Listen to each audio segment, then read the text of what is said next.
Oke, di part 3 ini kita akan, masih membahas mengenai karakteristik bunyi, udah yang kelima yaitu tentang pemantulan bunyi. Nah, kenapa sih ketika berada di ruang tertutup suara suara kita, terdengar lebih keras daripada di ruang terbuka? Kenapa apabila kita berteriak pada tebing seperti tebing yang tinggi, nah lama-kelamaan itu ada suara suara lanjutannya gitu loh. Nah, apakah suara ini dipantulkan atau bagaimana? Nah, jadi, di sini ada hukum pemantulan bunyi. Yang pertama, arah bunyi datang, bunyi pantul dan garis normal terletak pada satu bidang datar. Yang kedua, besarnya sudut datang sama dengan besarnya sudut pantul. Oke, jadi di sini ada poin pertama, bunyi pantul yang memperkuat bunyi asli. Nah, ketika kita berbicara di dalam ruangan yang kecil ya, tentunya suara yang terdengar akan lebih keras apabila jika dibandingkan kita berbicara di ruangan yang terbuka atau ruangan yang sangat luas sekali. Misalnya di lapangan. Ketika kita ngomong di kamar mandi dengan di lapangan ya. Nah, kenapa kok bisa seperti itu? Ternyata, hal ini disebabkan jarak sumber bunyi dan dinding pemantul ini berdekatan, sehingga selang waktu antara bunyi asli dan juga bunyi pantul ini sangat kecil sekali, sehingga, bunyi pantul yang terdengar itu hampir bersamaan, yang menyebabkan bunyi asli tersebut, bunyi asli yang terdengar itu lebih keras. Jadi lebih kerasnya itu akibat bunyi pantul yang mana, jedanya atau selang waktunya itu lebih kecil gitu, hampir bersamaan. Jadi kecil sekali jedanya sehingga, dia menghasilkan lebih keras gitu ya.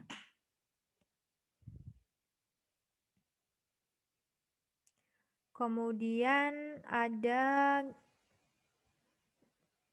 gaung gaung atau kerdam.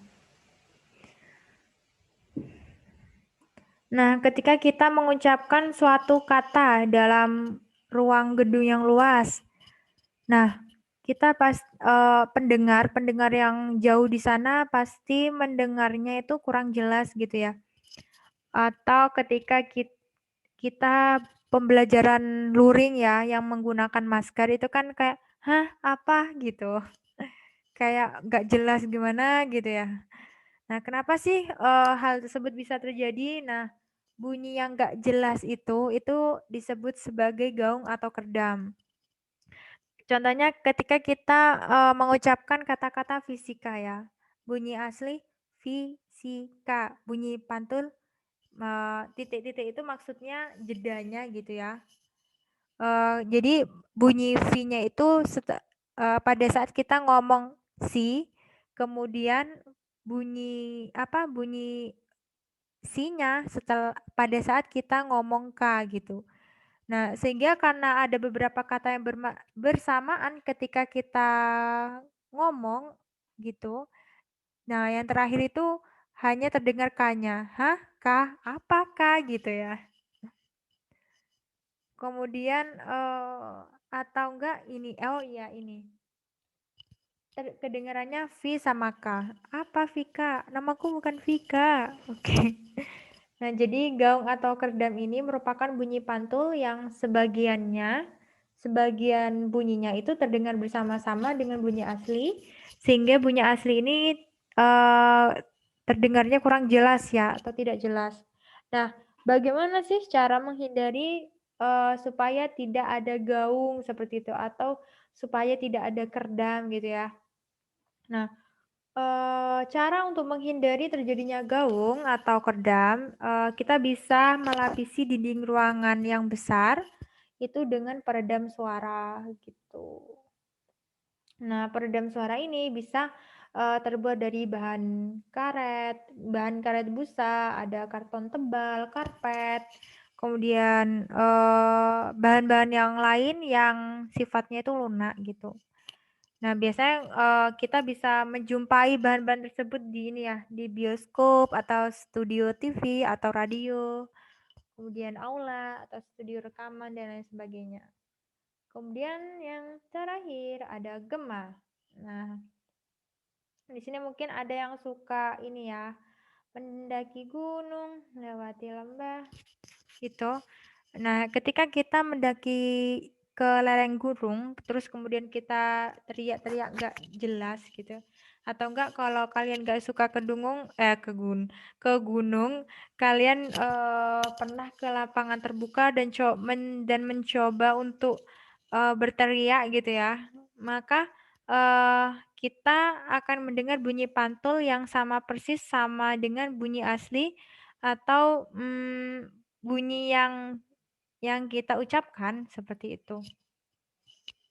Jadi ketika kita mengucapkan fisika, terus kemudian bunyi pantulnya bilang fisika gitu. Jadi bunyi yang terdengar fisika, fisika, fisika, fisika gitu.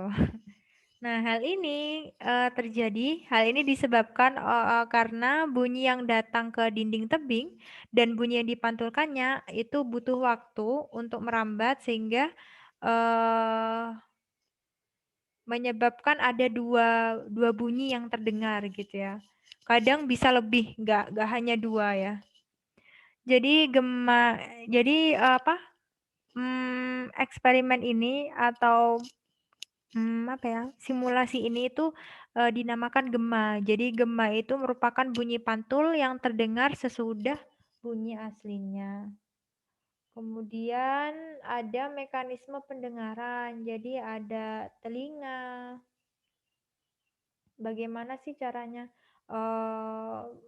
mendengar, terus ada hewan-hewannya, terus ada aplikasi, ada terapi ultrasonik, pembersih.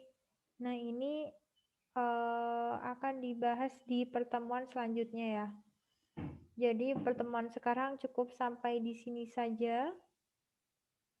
Apabila ada pertanyaan terkait ini, kalian bisa japri Ibu. Insya Allah kurang lebihnya seperti itu. Terima kasih banyak. Ibu minta maaf apabila ada kekurangan.